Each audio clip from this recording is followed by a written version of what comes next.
Welcome in, everyone, to the Denver Bronco Roundup. Training camp is officially here. Today was the first day in pads, and football is back. I'm joined here with Patrick the Coffee Man Wiltsie. How you doing tonight? Things are good. It's been a good day. First day of school for kids out here, so I was busy. Nice. Just plugging away with work and trying to catch as much as I can, see how things are going at camp. So no complaints. Good plan. I like that. Just start off, I'll hit a couple little news and notes that have kind of went through. I don't know that I think we hit it last week, but we'll mention again. Ben Powers, he restructured his contract from $13 million to $6 million, but that's fully guaranteed. Gives him a little more guaranteed money. I think it pretty much guarantees that he's going to be your starter this year. Beyond that, I'm not sure, but we're focused on this year. So happy that he's back. And what are your thoughts on that? I mean, it basically makes it where if for whatever reason they decide to move on, that next year if he played, it would be free, right? Because he got paid up front for this year. Well, this was the last year of his deal, so. Oh, okay. So okay, that's not bad. All right, I'm sorry. It did give him some guaranteed money. If he would have stayed on the old contract, they could have released him at any time. Cost him Denver. So. No. Good for him then. So I think he'll show up. He'll do well if he can stay healthy. He's been good. Yeah, and I kind of bat down the rumors that he's in a competition with Alex Pacheski. I don't really buy that. I think Alex Pacheski is more suited for outside than inside. We've seen that last year. I mean, he started off kind of hot and then kind of fizzled out a little bit as the season wore on. So they weren't afraid to bring Ben Powers back a little bit early to get him back on the field. So I'm not. It's his spot, and this will be year 4 with this same starting 5. So it's got a lot of continuity, and I think it's probably the best O-line in football. And it's this is his. So this will be the third. This is the third. So 3 straight years with Nick. So he should have some comfort. Some comfort there. To some chemistry with some of these things going on. Yeah. Yep, agree. Let me hit the chat real quick. We got Dalton Smith. Drew Sanders was back on the field again, so that's good. He needs as many reps as he can, and he needs to stay on the field. This is probably his last chance in Denver to make the 53. I would think so. This would be the last year, right? Of whatever rookie thing he signed, wouldn't it? Yeah, it's make or break for him here in Denver. Some other interesting news. Sean Payton, he will miss Saturday's practice. He will be at the Hall of Fame. He was contacted by Drew Brees. He will introduce Drew Brees at the Hall of Fame. So I think that's Hall of Fame. And he will see what kind of shape he's in, how he is football, and they will kick the tires on Taysom Hill a little bit. How do you feel about Taysom Hill, and should Denver kick the tires on Taysom Hill? Used properly, I think he could be a really effective weapon. That could be the the Joker type thing they were looking for, and they have multiple of those. They brought Ingram shows up and shows out, and can do that too. I mean, it just you don't know where to look. I mean, you got Waddle, you got him, you got Taysom Hill out there. Okay, what are they going to do? They're going to pull a trick? Is it a decoy? It's going to keep everybody guessing. And he's a known quantity. You know pretty much what you're going to get with him. Yeah, might have slowed down a little bit. Everybody does Father Time, right? But yeah, I just hope that Sean Payton doesn't expect the Taysom Hill from 5-6 years ago. I mean, he's 35, so he's probably lost a step. And I don't want to see all the gimmick stuff where he's taking snaps away from Bo Nix. Bo Nix needs all the snaps he can get, and I don't want to see that. And this tight end room is very crowded. I'm not sure where he really fits in, and if they do sign him, what that does for other guys that may be on the bubble at the tight end room. Right. Nah, I mean, that makes sense. I just think it'd be fun to have, if you're going to go all in, every shot you can. So. So that was some news kind of around kind of off the field stuff. On the field, we can kind of dive into that. Denver had their first full padded practice. Some notable standouts from not only today but camp so far. Sounds like Marvin Mims is really balling out, which is good to hear. I mean, he's in a contract year. Same with Riley Moss. Sounds like he's really balling out as well. Contract year. These guys want to get paid. So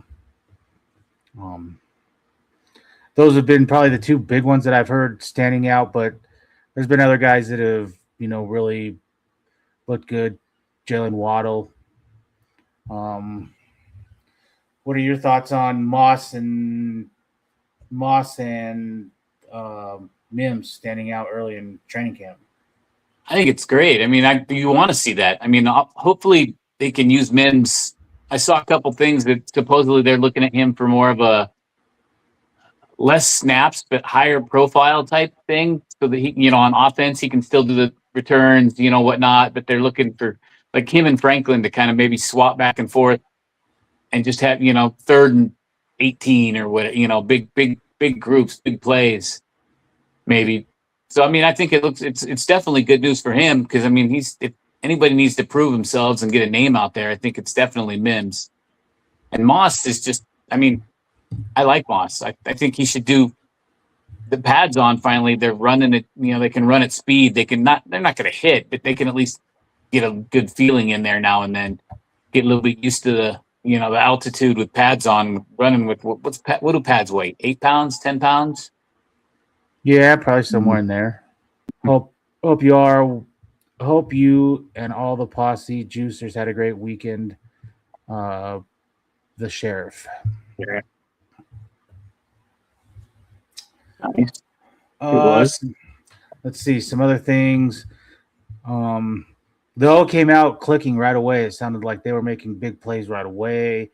They were a lot more in sync than they have been the last 2 years. I mean, it's always kind of well known that the defense is always ahead of the offense as the start of training camp.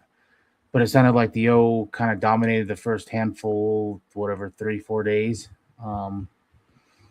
D since then is locked in and clamped down, but I think that's a good sign to see the O making plays early, not like it was last year, bad training or, a bad day up until the very last, kind of like games last year. Thoughts on that?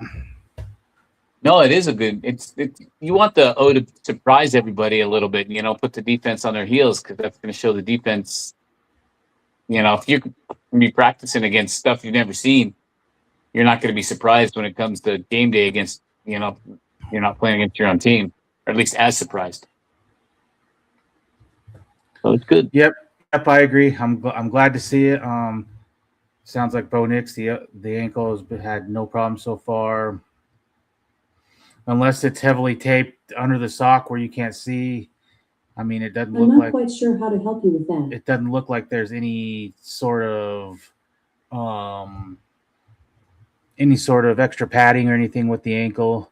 Sounds like he's moving around freely. Sounds like everything is going as good as can be with that ankle. The little bits and things I've seen, it doesn't look like, you're right. It doesn't look like it's all taped up or whatever. It looks like a normal sock, normal clothes. So he was asked if the ankle will make him more hesitant to run and stand in the pocket a little more, and he said absolutely not. That's one of his traits, and that's when he feels at his best, when he's able to move around and stuff. So I thought that was a little bit interesting. I still, in the back of my mind, I mean, he's still going to run and move, but I think they still would like to see a little more getting comfortable in the pocket and working on maneuvering in the pocket, not just one or two reads and take off and run. Yeah, less happy feet. Yeah. Some other things, it sounds like they're throwing the ball over the field more, or over the middle more. That is something that Bo Nix really struggled with last year. I think he was like in the 15 to 18% completions over the middle. And he just didn't throw over the middle last year. It was, if you go back and watch the second half of his rookie year, I mean, there were a lot of seam routes over the middle, deep shots, and where that went last year, I'm not really sure, and I'm not really sure why. But hopefully that comes back. I mean, that was a big part of his game his rookie season. So, yeah. Thoughts on that? Thoughts on anything that you've heard from differences in what Davis Webb is bringing? One thing I've heard a lot of people say is there's a lot more motion this year, which I'd like to see. A lot more motion. Let Bo Nix get up there and identify what the defense is in and stuff. Everything I've read and the videos I've seen, they just look more confident. Nix looks more confident, looks more solid. Like he's not leading them as much. He knows where to drop the ball in, and even it's practice, and you're not going against whatever. But that's what practice is for, is to get that down, right? So I mean, it just looks like he just looks more, more not chill, but just intensely focused in the right direction on the things I've seen so far. And if he can do that in practice, game time, like I said, should be almost no issue. So, yeah, and you've heard it from multiple guys that have said this year that he's 100% in command of this offense. He knows where people need to be. He's much more prepared than he was, or more prepared, knowing stuff than it seems like he was last year. So, I mean, he's put in the work, and I've said it for a while. I think he was very motivated after that, not being able to play in the title game. What that injury cost him last year. Definitely. No, I mean, the other thing, everybody, like you said, offensive wise, they look like they know what everybody should be doing, and they're doing what they need to do when they need to do it. And that's the biggest thing, is if you can have confidence, that's going to go a long way. I mean, it shows. Yep, I agree with that. I'm excited to see this offense, how it comes out of the gates. Denver led the NFL in 3 and outs and was like had the second most punts last year. So that is something that I want to see cleaned up. And so far, sounds like signs are that there's been some things cleaned up. So that's a good thing. Yeah, I want to see a little more downfield. 12, 15 yard, not so much that little 3 yard to the side. Whatever. Yeah, just some more pushing it. Go, let's attack. Yep, and then I'm interested to see how the rest of this week plays out. I think they're in six straight days, so I'm interested. Yeah, till Saturday. So I'm interested to see does Bo go all 6? Do they give him some rest? How? I mean, if he goes all 6 and no rest or anything, he's back. He's 100. I think he's 100% now, but show the confidence in him. If they allow him to do that, I think that shows the confidence that they have also that he's 100%. It's not just him, grinning and bearing it. That if they're letting him out there, they're the medical professionals. They should know. So going to do what's best for the year, not just for preseason. So right. So we had a couple other topics we were going to dive into. Some training. We kind of dove into it a little bit. Some training camp darlings and some guys that have it sounded like not been up to par so far. I guess I can start with you. Who's one guy you've heard that just sounds like he's really, really balling out and knows the pressure's there to ball out this year? Well, I mean, everybody's saying how wonderful freaking Waddle. Sorry, his name flew out of my head for a second there. But I mean, I've heard a couple people that, and the things I've seen, that Dobbins just looks like he's prepped. He's ready. He's, I mean, I've seen, he says he was born to be a Bronco. I mean, all these other little things he's been dropping. But he looks like he's going full speed, full tilt in the drills, the videos they've put out and shown, the little plays here and there. And his attitude, this looks like 100% different from last year, just like he looks, like I said, he looks confident. I hate to use that all night long, but, he looks just ready and raring. And that's probably the biggest one I've seen offensive wise. And defensive wise, like you said, Moss is having sounds like he's having great showing up, first day of pads. What I like to see is they said Red Murdoch, he's kind of quietly been like taking it in and watching and going. And like Glenn's told me before, and I did a little bit of watching and trying to find some video on him and whatnot this last week. And Glenn's right. He's just a tackling machine. He just always seems to be around the ball somewhere, wherever that ball happens to be. So if he can take in, let him take it in. Let him take in that practice. Let him take in those A-list players, jumping around and doing it so that, he can learn to do that at full speed. But that's about as far as I got into darlings. I mean, I've heard a couple of bad things too about some people, but not bad, just that they're not as into it. So on the J.K. Dobbins note, he did not only pinky promise, he double pinky promise that he's going to stay healthy for 17 games this year. So hopefully he can keep that promise, because I think even if Knicks doesn't play in that game, if they had a healthy Dobbins, they still probably make the Super Bowl. So much better. Yeah. I don't know about winning it, but yeah, they would have definitely made it. I mean, you score more than 7 points against that.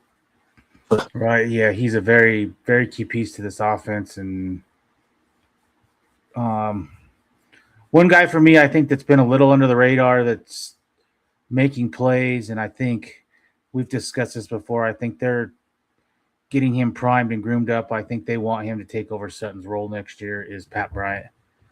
Nice. He can play inside. He can play outside. Sean Payton even mentioned it in the presser. His weight, it sounds like he's down about 8 to 10 pounds. Sounds like he's a lot more slim down, just looks better out on the field. And just great with his hands. He runs great routes. Not the fastest guy. I think he was like a 4.8 or something at the combine. He actually had the slowest time of any wide receiver last year at the combine. But he is great off the line, gets separation, and is great with his hands.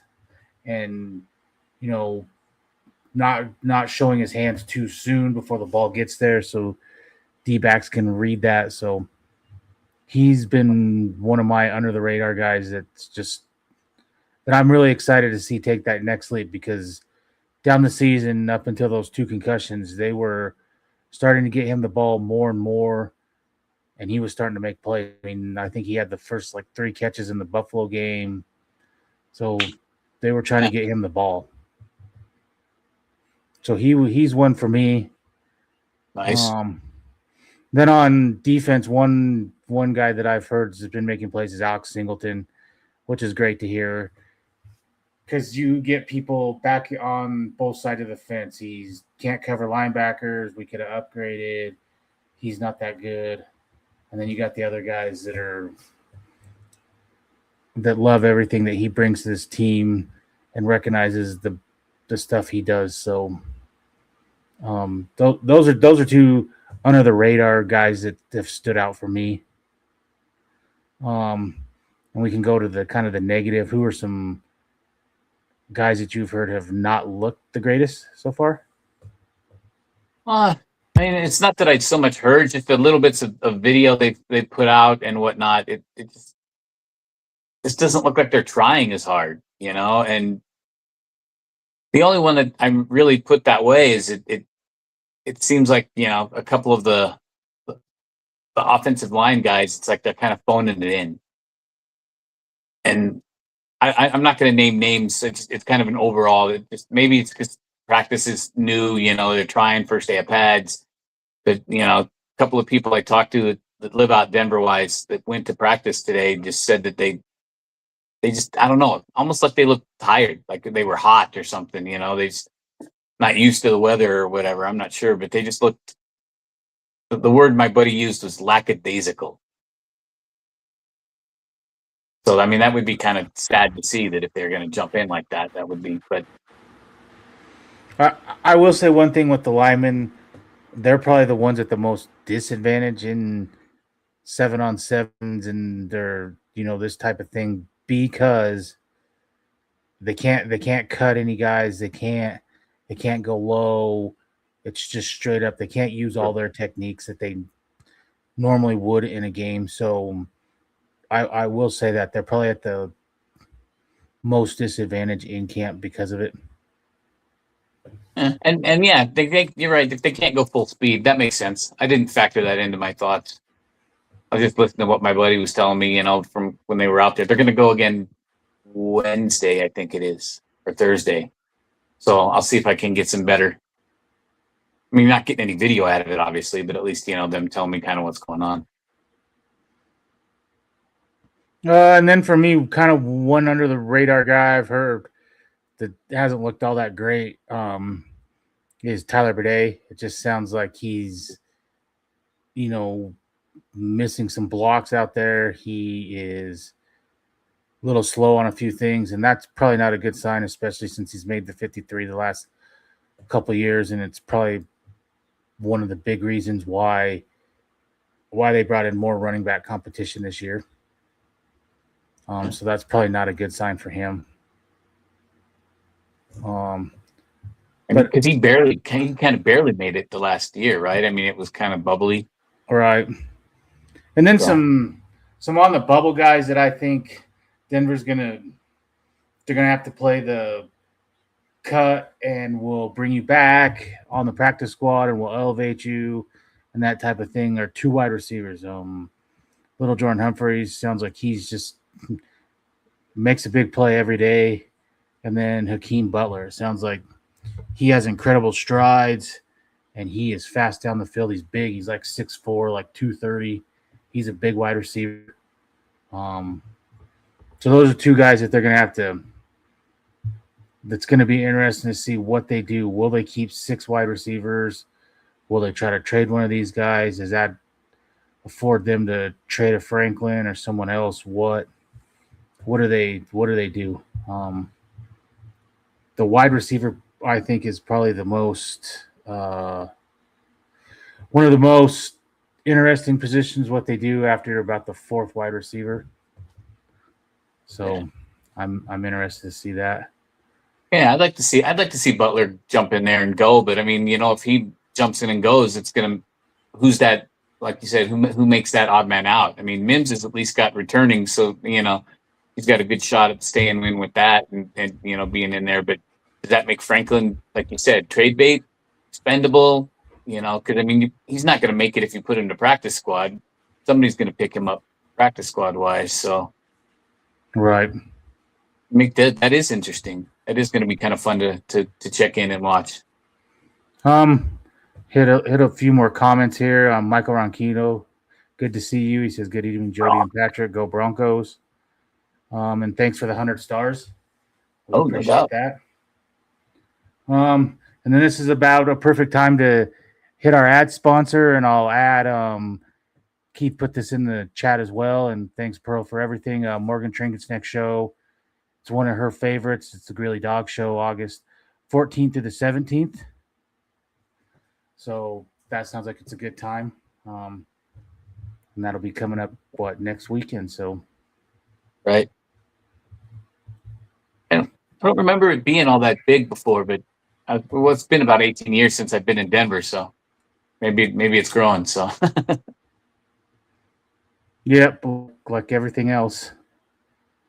On the note of growing, it's a little off topic of on the field, but sounds like they are having some problems getting some stuff passed through with city council. So I don't know where that leads with if they're going to have this stadium done by 2031. right. The last thing I heard that Lone Tree still might be in the mix, where it's ready to go. They can break ground tomorrow. They got a lot of hurdles where they're trying to build down there. There's the big concrete plant down there, water down there, getting access in and out. There's just a lot of different things. So that'll be interesting to see how that plays out. I'm probably not one that's as tied to as it is to some people that it has to be right in the Denver Broncos have to be in downtown Denver. I don't know how you feel about that. I don't mind. I mean, the practice facilities down towards Lone Tree side anyway, down that way. So I mean, at least it was. They didn't move it, did they? They just kind of built off to the side, right? It's still down there. It's the down in Burnham Yards. It's like a half a mile away where they're trying to build. Just a lot of city stuff that they got to jump through, and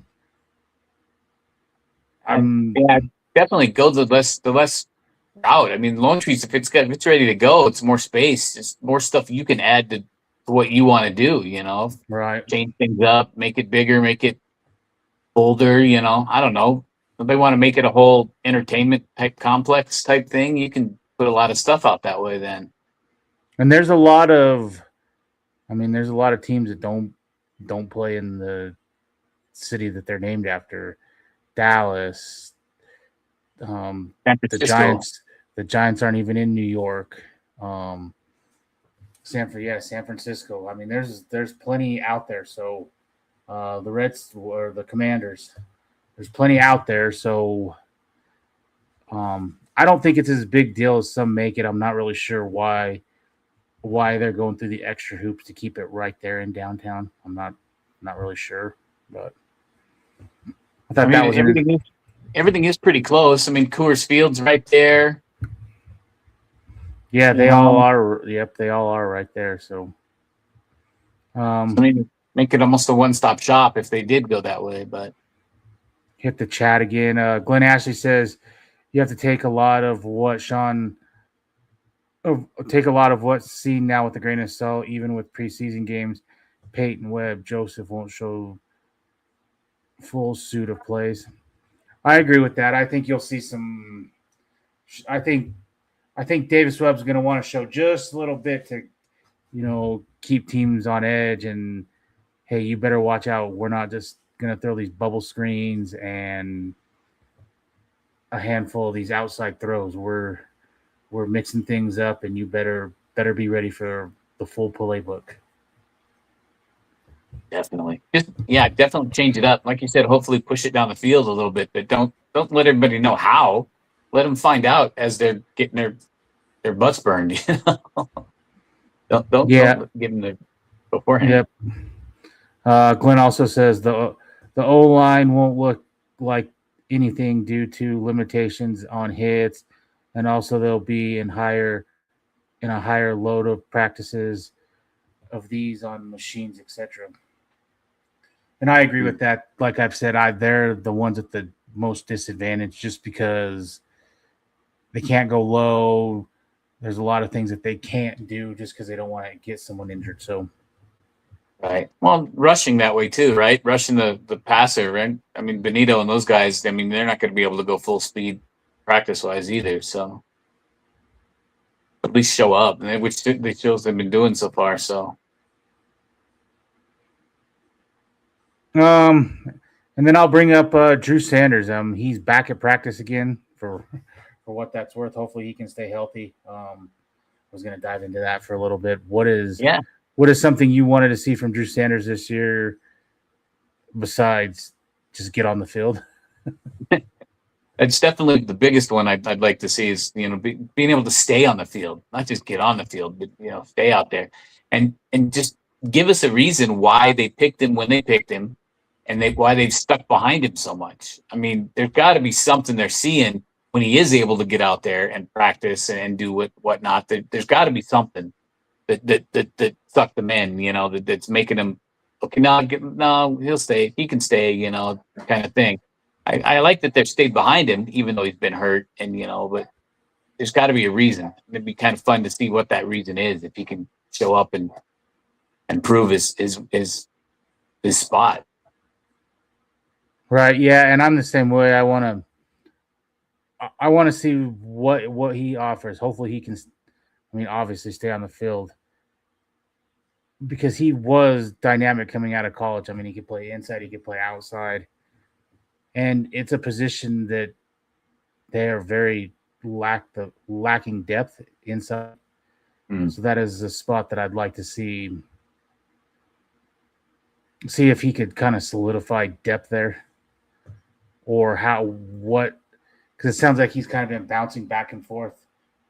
That is one thing I don't like. I wish they would just commit to a position and let him learn that position.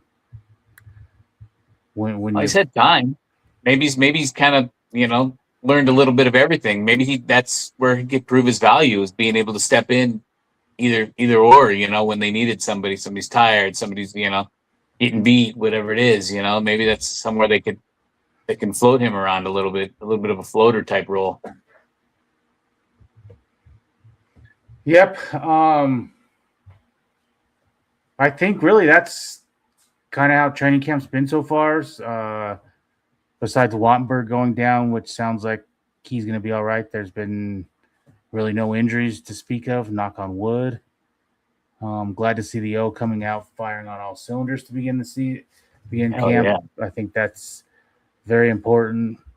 Glad to see the ankle of Nick's is holding up and it's back to 100%. And I just want to see how these next 5 days go. I think these are going to be important days, especially for Nick's, to see if he can go all 5 and there's no soreness, nothing, and we can officially put to rest that the ankle is going to be a problem. Anything you're looking forward to for these next 5 straight days? Definitely. I think you're right. I think definitely just seeing how Nick's shows up, balls out, if he can, stay going, if they let him stay going. That's, like I said, I think that's the biggest thing, is if they let him. I think he's going to want to, and he's going to try to prove everything he can prove. But everybody knows you're not winning in August. You're not winning in September. You got to show the whole time. And, if there's no need to go full speed, don't go full speed. But at least to know it's there, I think is a valuable, definitely a valuable resource. And then just seeing some of these, that I want to see some of these young guys, like, new guys, Butler jumping in. I want to see if they can continue to do that. If, that's not just everybody getting the playbook solid, getting it down, not ready to go yet, and Butler's jumping in.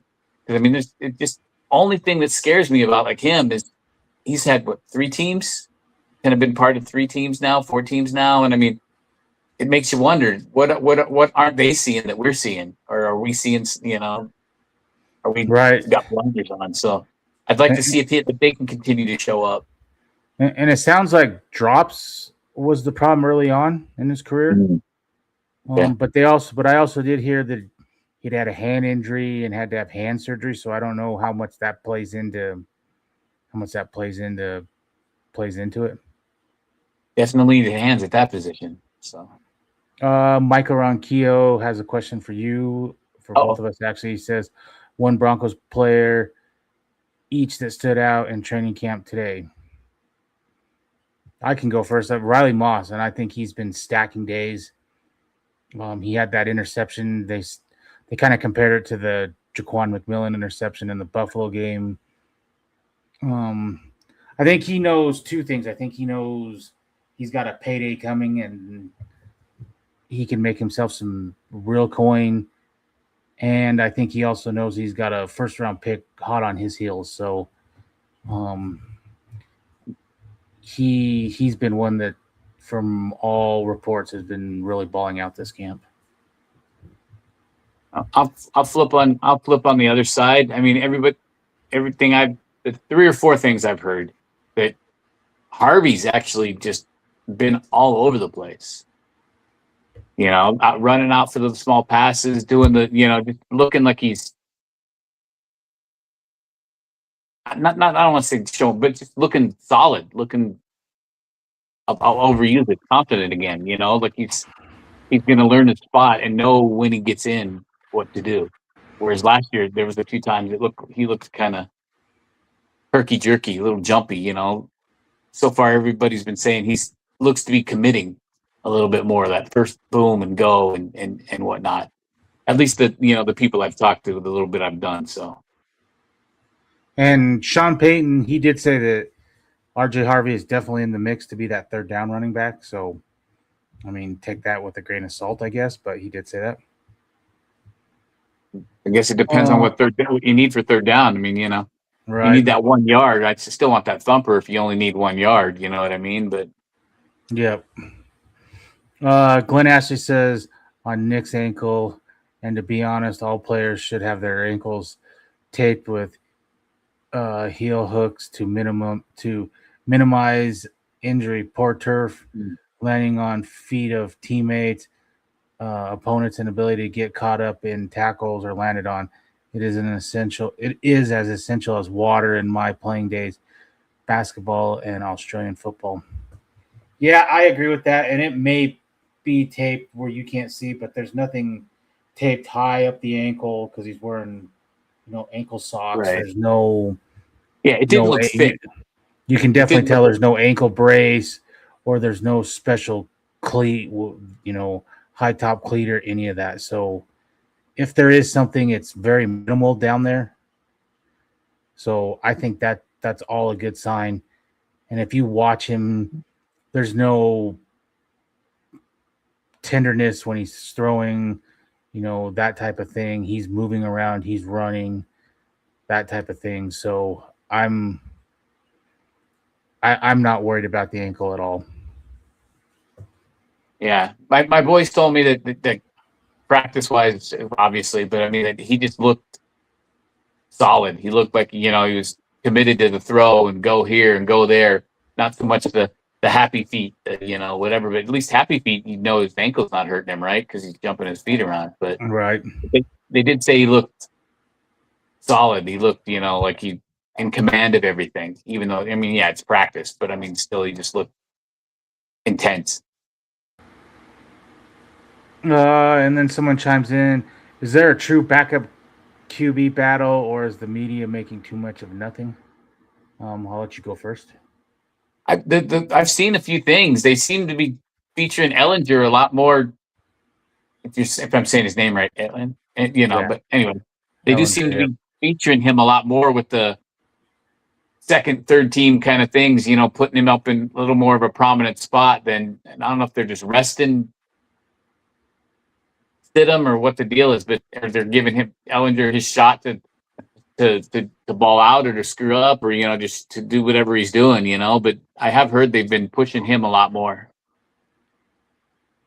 Yeah, I think there's a true competition here because Sean Payton easily could have come out and said Stidham is our backup here. He knows the system and given all the generic answers of why, and he hasn't. And it sounds like they've been back and forth. One day Stidham's running with the twos, the next day Sam Ellinger's running with the twos. Oh, okay. So I think there's a legit competition here. If I was going to guess you got 3 preseason games. I would say each one start a game, and then depending on how that goes, I'm sure Bo probably gets at least a couple series in one game. And then if you have one that you're going to try to trade or do something, you might hold him out so he doesn't get hurt. So Yeah. I think it's a true competition, and the way Denver is saving money, I could see another, with the Ben Powers contract, that I could see them doing the same thing with Stidham. I think more it's going to come down to off the field. How does Bo Nix feel about this? Because something I didn't pick up on, but someone mentioned this today, when he talks about Sean Payton, it's Coach Payton, Coach Payton. When he talks about Davis Webb, he's calling him by his first name. It's Davis Webb. They've got a relationship and however you want to word it. I mean, Davis Webb has been his quarterback coach from day one. He was there when they were evaluating him to draft him. He was there at pro days. Davis Webb has been there from the beginning. So that type of, and they're close to the same age. So I think they have that kind of relationship and bond. And I wonder how tight him and Stidham are. I mean, they both played at Auburn together. They've been on the same team now going 3 years. So how much does that play into it? More than on the field. That could very well be. I didn't think about the chemistry angle. That is pretty good. I mean, that's pretty telling, using a first name instead of, being all kind of standoffish there, coach this, coach that. So yeah, that'll be something to watch too. Then I got a list of stuff I got to look at now. This is all right. Good time. Michael Ronquillo says his player is Marvin Mims, and he was probably a close second for me. It sounds like he's just stacking days, which is a good sign, because I would really love to see him get on the field. And when you have 2 fast guys like Waddle and Mims on the field at the same time, good luck to defenses. So, right, who do you guard? Where do you go? That's got to be rough. Glenn says, Judge Oos, can you each give me a prediction: offense MVP, defense MVP, and breakout player, both sides too? I'll go first. I said for a while I think Bo Nix is going to be in the MVP running. I think he's been motivated all off season. The way that Buffalo game ended for him personally with the ankle, and then I think it motivated him more the way that they lost the AFC title game. I think that motivated him even more.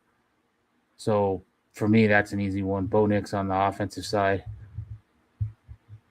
On the defensive side, I'm going to go Zach Allen. I think he's just going to ball out this year.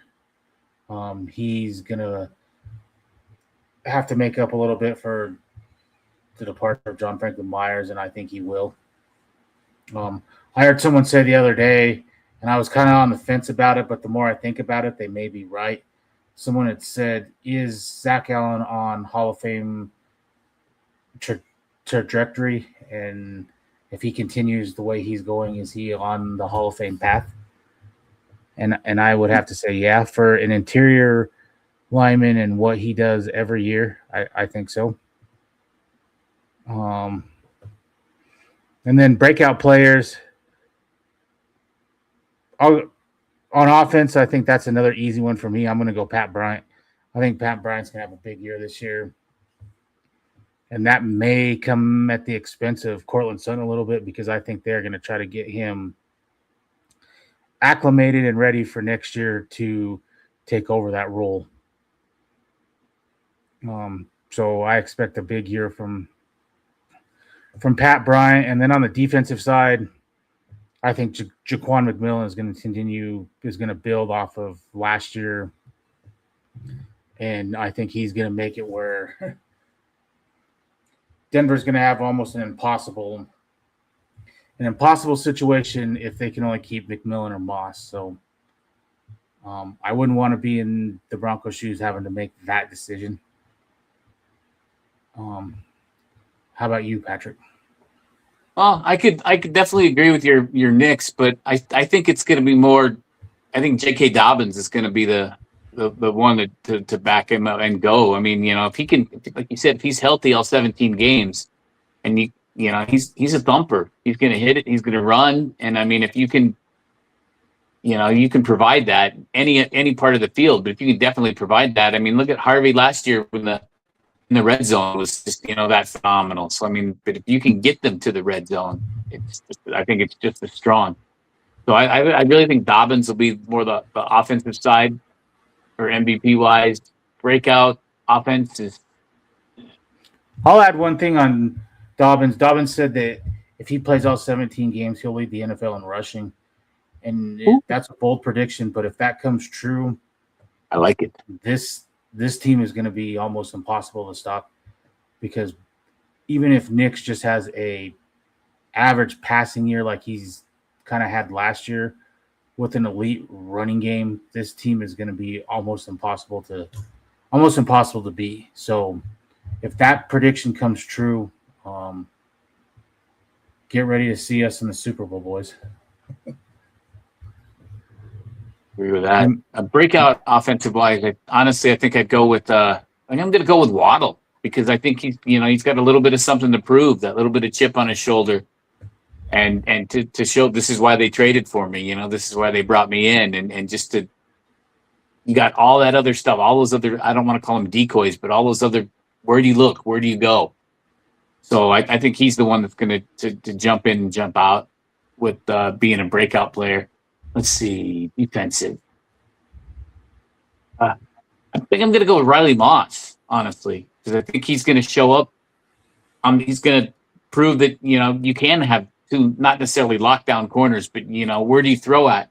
If, PS2 is locking down the other side and, Moss is going to be in on the play, whether hopefully it's breaking it up or intercepting it. That's the only thing I can see is he needs to get a little better with actually holding on to that ball, but jumping in front of it. And then breakout, I really want to see, I think it's going to be Red Murdoch. I think he's going to come in and go. The little bits of videos I've seen and the whatnot, like I said, tackling machine. If he can, he can prove he can be the younger Singleton and be able to cover people and be in there. I really think he's going to show the reason why they picked him at all, but show up with that chip on his shoulder being, Mr. Irrelevant. So. Right. Michael Ronquillo says Marvin Mims is making it hard for the Broncos right now in Broncos training camp. Yeah, I agree with that. He continues to play like, practice like this. I think it was very slim anyways, but he definitely is not getting traded away. So. Yeah, I don't think so either. I hope not. I mean, definitely, it better be a high. Nobody's going to give up a first round, but it better be something like that. That'd be the only reason I'd be like, oh yeah, go ahead. Right. Michael also says, before Broncos training camp, I said that wide receiver Pat Bryant will be my breakout player at Broncos training camp. Yeah, we're on the same page there, Michael. And then Glenn Ashley says offensive for him, offensive MVP, Waddle, defensive MVP, Benito, breakout offense, Harvey, defense, Barron. And then he says Barron will be so valuable and show why we are playing the long game. Yeah, I think Barron is going to be a sneaky. Whether he sees the field the same like last year, I think he will see the field more because they want to get him ready for next year. Because in my mind, I just can't see how Denver is going to be able to pay both Moss and McMillan big time money. It'll be rough. Especially good problem to have, though. Especially if Bo Nix takes that next leap and he's a 55 $60+ million quarterback next year. Gonna be rough. Do you really think he's gonna tell him he wants the going rate for somebody that's been doing it 8-10 years, or do you think he's gonna, be happy with the lower end of that scale, so that they can get players, so they can continue to bring in other people to help? I think it's two things. I think one they get a lot of pressure from the NFLPA to, you've got to get the big payday so the next guy can get the big payday, and when you take less, the next guy's going to get less. So I think they get a lot of pressure there. I think what you're going to run into is will he take a contract like Pat Surtain and play out his full rookie deal before his big deal kicks in, or will he force his hand and make that deal kick in either next year or the year after? That'll be interesting to see. I think those couple of things. That'll play up a lot to see how they do this year. If they are the Super Bowl or bust, then maybe, like he does, he's got time to factor that out, to build the dynasty, as it were, if he doesn't. But I think if Nix has the year that I've kind of predicted, and that leads to Super Bowl or getting to the Super Bowl or ultimately winning it next year, he is going to get paid, and he probably will be right in line to be the next highest paid quarterback because of it. That's just how it is right now. I hate that the quarterback eats up so much cap sometimes, but that's just how it is right now. So now they could do the same like they did with Powers, right? Just give it more of a guarantee, and maybe he'd go for something like that. That it's more don't do the Cleveland route with the guarantee, but a little more like upfront, a guaranteed, not signing bonus even, just but something of that nature, and maybe keep him a little more middle of the pack so that they can get people. I don't know. Like you said, we'll have to see how it plays out. It all depends on. Yeah, I think it's gonna be really interesting, and it's kind of one of the reasons I've said that I wouldn't trade anyone, and I'm just going all in. And if that means instead of getting a 2 or 3 for Riley Moss or Mims, you get a low comp pick, so be it if it gets you a Super Bowl. True. Good point. Glenn chimes in. He says Mims is critical to our game plan. I think we will see more slot. I also tried to pick different players than you guys. Yeah, I think you'll see Mims both outside and in the slot, but yeah, I just want to see how teams are going to cover Waddle and Mims on the field at the same time. That's incredible speed right there. So yeah, well, and Mims seems to have a knack of being where you need him to be in that big moment. So I really haven't seen anyone study him hard, but I'd like to know. You always hear his route running is why he doesn't see the field. But every time I watch Mims, he just makes plays and he doesn't drop the football. He makes clutch catches, and that is going to be very hard in my opinion, for Denver to let go.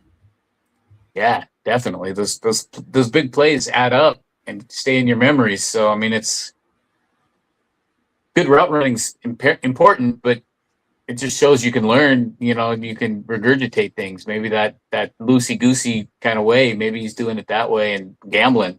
And, that gambling works out in those big games. So right.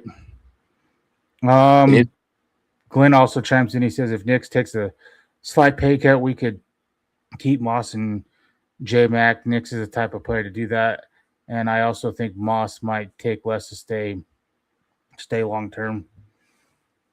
I think what you're going to run into is some team is going to massively overpay next year for Moss to try to make him that number one, just like Jacksonville, I think, way overpaid for John Franklin Myers to the point that it made the decision easy for Denver to say we can't afford that.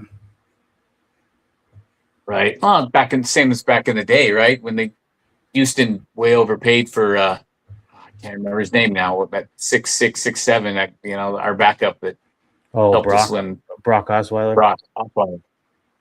Yeah, I mean, it's just somebody's.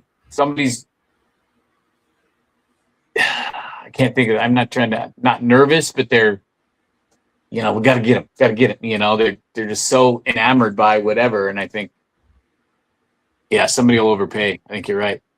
Is what I was trying to get at. And when they say like the average playing career is like 3.2 years, when you can get paid, you get paid. True. Even if Moss is the biggest diehard Broncos fan ever, turning down millions and millions of dollars, that's pretty hard to do when you've never made that. Yeah. No, good point. And then Slimmy Bronco says, how you doing? Doing good. Just getting ready to wrap the show up. Just kind of went over some training camp things, thoughts on some breakout players, some players that have not shown up so far. Just kind of did a recap of how the last week or so of camp has went. So all seems to be good. And I guess on that note, Patrick, did you have any final thoughts? Anything you're looking forward to this next week? How you anything you'd like to see? Anything you don't want to see? I really like that the pads are on now. I mean, to me, that's when it starts to get real. Not that showing up and everything is, but you got the pads on. Everybody's. I mean, they're not hitting full speed. I mean, that's game one. When they're actually hitting for meaning to hit. Hitting for money. Going after it. But honestly, what I'd like to continue to see is just somebody different stepping up every single day that it seemed. Mims had a good day today. Like we said, Waddle was showing up the other day. I mean, just a different person. If we can get a different one showing up, nobody's going to have any idea. We're going to be a huge surprise and continue. I hope they continue to overlook us. I hope they continue to, not necessarily downplay us, but, oh, yeah, Denver. Oh, Knicks, Right.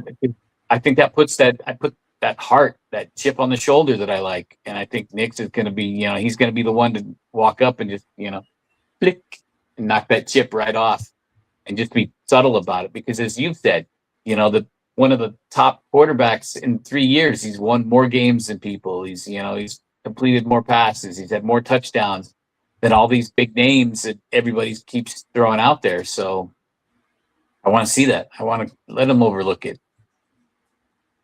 Yep, and for me, I want to see the cell continue to click and not have the massive lulls through, 90% of a day at camp, and then make a few big plays at the end of right before the whistle blows. I would want to see more consistency and continue to build off of the minor changes that Davis Webb is making to this offense.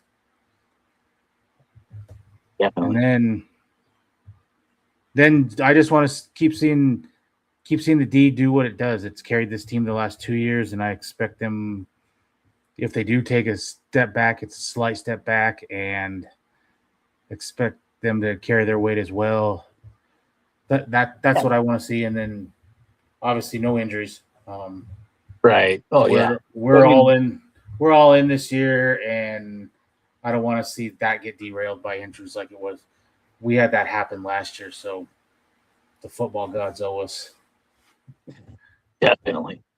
I like that. Yeah, I think you're right, though. I think the D doesn't need they don't need to be the best. I mean, I'd love it. It'd be great.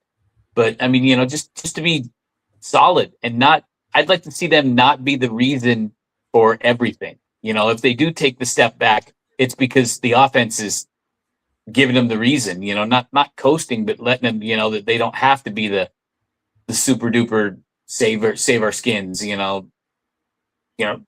he's here, kind of thing, I mean, it's right. That's what I agree with you on that. I'd like to see that too.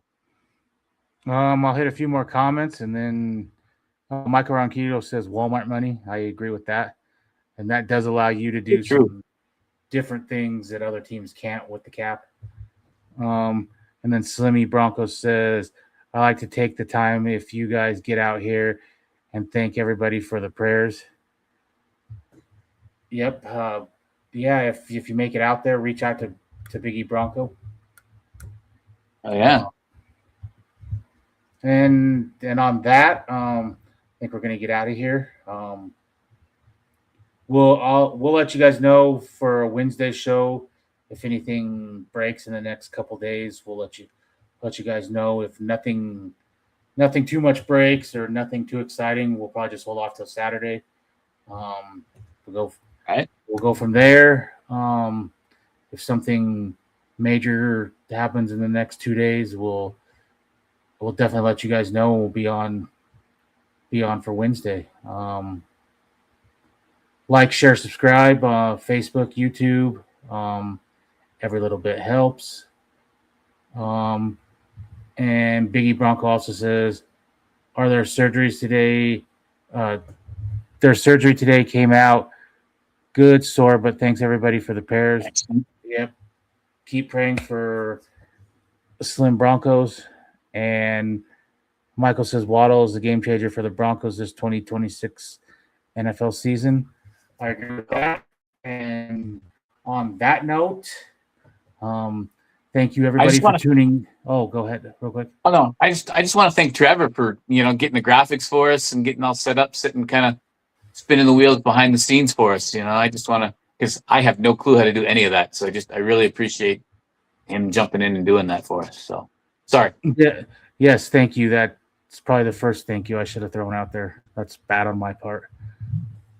And with that, we will let you know for Thursday. If not, we will see you guys Saturday. Break down how the rest of training camp went. By the time we go on, maybe we'll have heard how Drew Brees' Hall of Fame speech went, how Sean Payton's introduction went. We can dive into that a little bit. Well, thank you, everybody, for tuning in, and we will see you Saturday. And on that note, go Broncos. Go.